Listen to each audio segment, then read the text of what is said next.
पुराने जमाने में मोटापे की समस्या क्यों नहीं होती थी?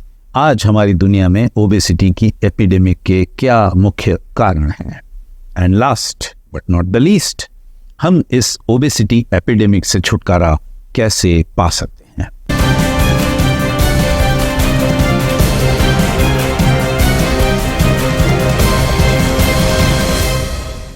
Hello and welcome to nourishing काका।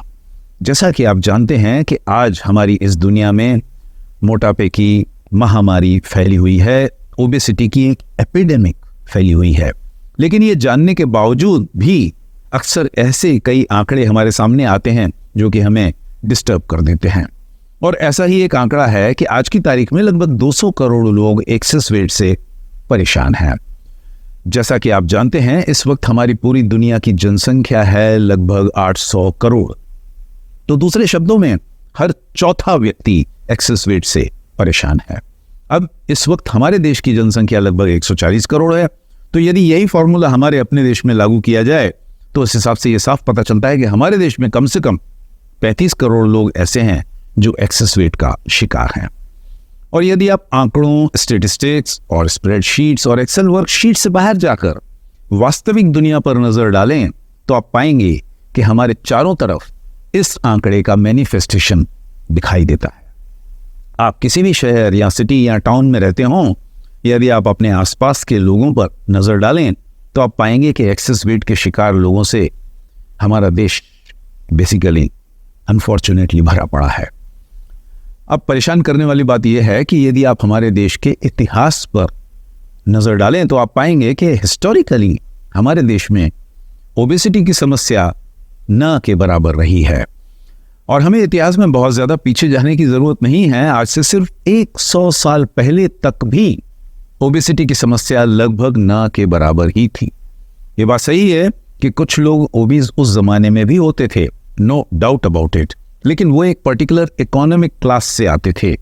अधिकतर राजा, महाराजा, नवाब, प्रिंसेस, जमींदार, रॉयल बैकग्राउंड के लोग, महारानियां, राजकुमारियां, कॉन्क्यूबाइंस, इस क्लास के लोगों में मोटापा पाया जाता था, डेफिनेटली पाया जाता था।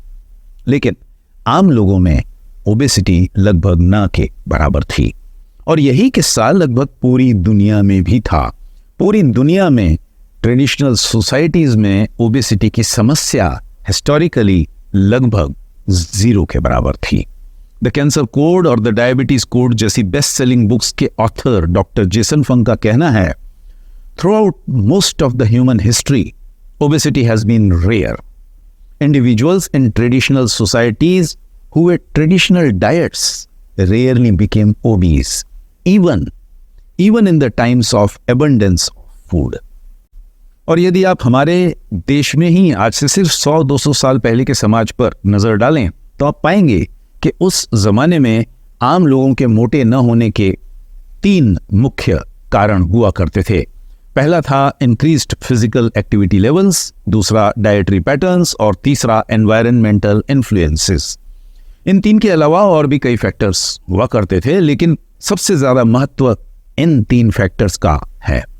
और इन 3 फैक्टर्स में से पहले फैक्टर के बारे में, इंक्रीज्ड फिजिकल एक्टिविटी लेवल्स के बारे में हम पहले ही ऑलरेडी बात कर चुके हैं एक अन्य वीडियो में, जो कि नरिशिंग काका चैनल पर उपलब्ध है।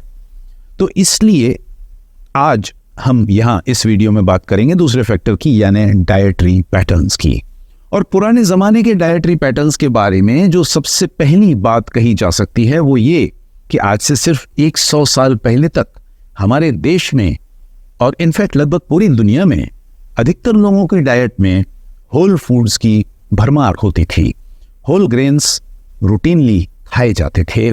अनप्रोसेस्ड फूड्स हमारे बड़े बुजुर्गों की डाइट का एक बड़ा हिस्सा हुआ करते थे। हमारे देश की ही बात करें तो हमारे देश के भोजन का मुख्य आधार है चपाती या रोटी या ज्वार की भाखरी या बाजरे का रोटला या रोटली। और यदि आप सिर्फ 100-200 साल पीछे चले जाएं तो उस जमाने में जिस तरह की आटा चक्की हमें उपलब्ध है वो तो अधिकतर लोगों को उस जमाने में उपलब्ध नहीं हुआ करती थी। और उसके चलते अधिकतर घरों में महिलाएं खुद रोटी या चपाती बनाने से पहले अपने आंगन में रखी हुई आटा चक्की पर आटा पीसा करती थी। और इस तरह की आटा चक्की से जो आटा उन्हें प्राप्त होता था उसमें उस गेहूं के दाने में पाए जाने वाला ब्रान और व्हीट जर्म अवेलेबल होता था। और जब हमारे बड़े बुजुर्ग लोग उस आटे की रोटी खाते थे तो उससे न सिर्फ उनके ब्लड ग्लूकोज में कम उछाल आता था, बल्कि उस फाइबर की मौजूदगी की वजह से, ब्रान और व्हीट जर्म की मौजूदगी की वजह से उन्हें लंबे समय तक संतृप्ति का एहसास भी होता था। और इसीलिए आप यदि आज भी गांव में जाएंगे और बड़े बुजुर्गों से वहां पर बात करेंगे तो वे अक्सर एक बात आपसे कहते रहते हैं, और वो ये कि आज से 50, 60, 70, 80 साल पहले पुराने जमाने की गेहूं में बहुत ताकत हुआ करती थी। एक बार जब आप उसकी रोटी खा लेते थे तो आपको अगले 4-5 घंटों तक भूख नहीं लगती थी। और यदि आप उनसे पूछेंगे कि ऐसा क्यों होता था तो वे जनरली आपको एक ही जवाब देंगे कि पुराने ज़माने में देसी खाद डालकर खेती की जाती थी, जबकि आज हम यूरिया और अमोनियम डाइसल्फेट डाल कर फसल उगाते हैं तो उसमें ताकत तो कम होगी ही होगी। और जहां तक उनके इस जवाब में कुछ सच्चाई है, no doubt about it, it has some element of truth, लेकिन वहीं आज के ज़माने में आटा प्रोडक्शन करने की जो प्रोसेस है उस गेहूं की बची खुची ताकत को भी खत्म कर देती है।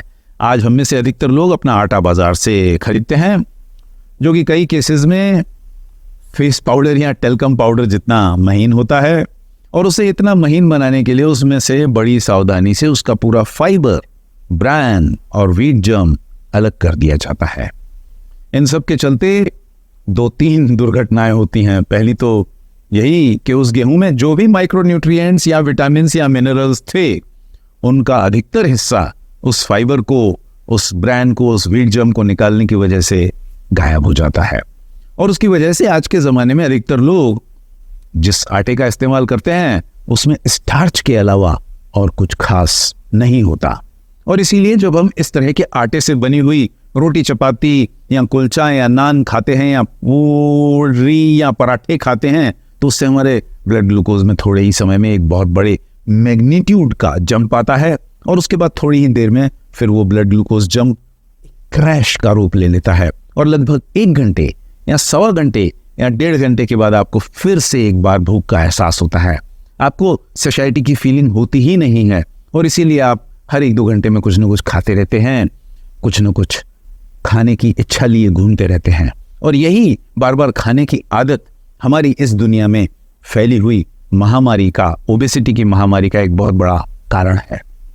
उन्हीं डॉक्टर जेसन फंग, जिनकी मैंने पहले भी बात की, उनका कहना है कि सन 1960 में अधिकतर लोग एक दिन में 3 बार भोजन किया करते थे, ब्रेकफास्ट, लंच और डिनर, जबकि आज की तारीख में हम 6, 7, 8 बार खाना खाते हैं। ब्रेकफास्ट, लंच और डिनर तो खैर खाते ही हैं, उसके अलावा 3-4 बार स्नैक्स भी स्वाहा कर देते हैं। और उनका कहना है कि सन 1960 में ओबेसिटी की कोई समस्या नहीं थी, जबकि आज ओबेसिटी एक महामारी बन चुकी है। और उनका साफ कहना है कि ओबेसिटी की इस महामारी के पीछे हमारी इस बार बार खाने की आदत है। अब यहाँ इस वक्त तक हमने सिर्फ पुराने ज़माने के आटे और आज के ज़माने के आटे के फ़र्क के बारे में बात की है, लेकिन ठीक इसी तरह का फ़र्क अन्य फूड ग्रेन्स में भी देखा जा सकता है। जिस तरह का सुपर पॉलिश्ड वाइट राइस आज हमें प्राप्त होता है, वैसा पुराने ज़माने में तो नहीं था। इसी के चलते पुराने ज़माने के चावल में सस्टेनिंग पावर हुआ करती थी। मुझे याद है कि कुछ साल पहले मैं बस्तर के किसी गांव से गुजर रहा था, और वहां पर कुछ बड़े बुजुर्गों ने मुझे बताया कि आज से 50 साल पहले वे सुबह सवेरे चावल की खिचड़ी खाकर घर से बाहर निकलते थे और लगातार फिर 1-2 बजे तक, 3 बजे तक काम करते रहते थे, और उन्हें किसी भूख का एहसास नहीं होता था। जबकि आज के ज़माने का चावल खाने के 1-1.5 घंटे के बाद ही आपको तेज़ी से भूख लगने लगती है। ये उनका कहना था।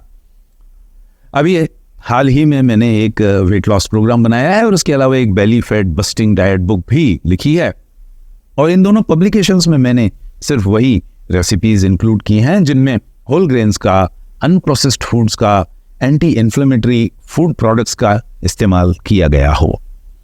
इन रेसिपीज़ को डिज़ाइन करते वक्त मैंने ये ध्यान रखा है कि उनमें काफ़ी मात्रा में प्रोटीन्स तो हो ही, लेकिन उसके अलावा लीस्ट प्रोसेस्ड और हाईएस्ट क्वालिटी की फैट्स भी हों।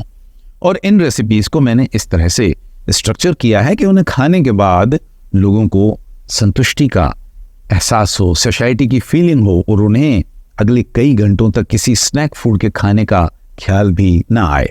और जब आप इस तरह का कोई भोजन या कोई मील खाते हैं तो वहीं से आपके वजन कम होने की, बेली फैट से छुटकारा पाने की प्रक्रिया शुरू हो जाती है।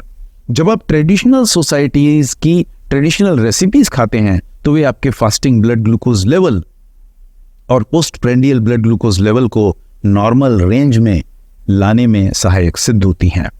और जब आप इस तरह की प्रक्रिया कई हफ्तों, कई महीनों तक करते रहते हैं तो वो ऑटोमेटिकली आपकी BMI भी कम कर देती है और आपकी बॉडी का शेप बदलने में भी सहायक सिद्ध होती है। और यहाँ ये कहने की ज़रूरत नहीं है कि उस कुक बुक में मैंने जो भी रेसिपीज़ इंक्लूड की हैं मैं खुद उनका इस्तेमाल करता हूँ, डेली बेसिस पर अपनी पर्सनल लाइफ में इस्तेमाल करता हूँ। मैं कोशिश करता हूँ कि मेरी डाइट का प्रारूप लगभग वैसा ही हो जैसा कि आज से 200 साल पहले हमारे बड़े बुजुर्गों का हुआ करता था। मेरा लक्ष्य होता है कि मैं जो कुछ भी खाऊं वो होल ग्रेन से बना हुआ हो, देसी फूड ग्रेन से बना हुआ हो, मिलेट्स से बना हुआ हो। मैं कोशिश करता हूं कि मेरी डेली डाइट में काफ़ी मात्रा में डाइटरी फाइबर हो, उसमें काफ़ी मात्रा में छिलके वाली दालें हों, काफ़ी सीजनल और लोकल वेजिटेबल्स हों, काफ़ी ग्रीन लीफी वेजिटेबल्स मौजूद हों। और इन्हीं सब छोटी छोटी सावधानियों की वजह से मेरा ब्लड ग्लूकोज अधिकतर समय उस रेंज में रहता है जहां आज से 200 साल पहले हमारे बड़े बुजुर्गों का रहता होगा। कोई मेजर तो नहीं है।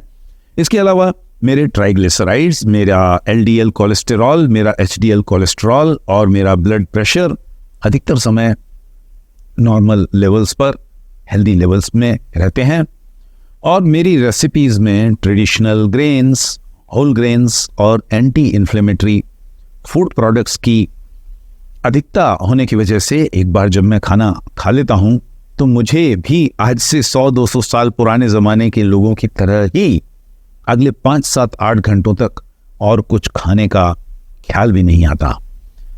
मैं इंटरमिटेंट फास्टिंग के चलते जनरली अपना डिनर शाम को 4 बजे के पहले ही खा लेता हूँ और वो इतना होलसम, इतना न्यूट्रिशियस और इतना सेटिस्फाइंग होता है कि उसके बाद मेरा किसी और फूड प्रोडक्ट की तरफ देखने का भी मूड नहीं होता। और इसी की वजह से मेरा वज़न भी ऑटोमेटिकली एक स्टेबल जोन में रहता है, मेरी आइडियल बॉडी वेट के आसपास बना रहता है।